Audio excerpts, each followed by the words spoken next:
Ukraine has carried out a very daring drone attack against Russia. Now, this drone attack is being talked about because it has been carried out in the city of Kazan, the same city which saw BRICS summit being held very successfully in October this year.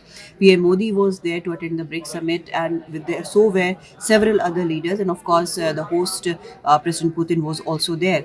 Now, according to reports, there were several drones used in this attack. Ministry of Defense of Russia has said that Ukrainian drones attacked Kazan in at least three waves from different directions. Now, three UAVs were destroyed, according to them, through their air defense systems. Three more were suppressed by electronic warfare systems, but at least six of them, hit at least three residential buildings. Now, these drones targeted three different districts, but managed to hit at least three residential buildings. Four people have been reportedly injured.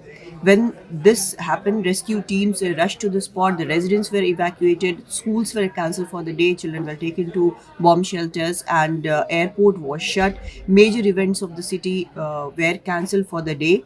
Now, this is very important because this is not an attack in Moscow.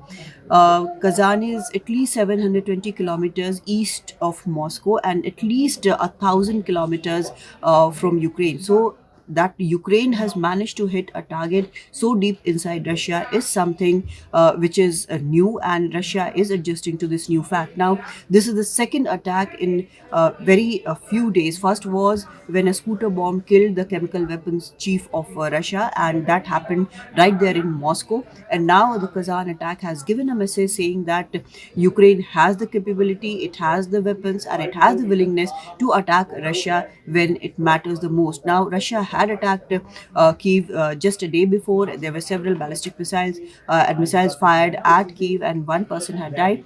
Now, Russia and Ukraine war seem to be escalating like never before. Now, we'll have to see what next would be coming from Russia.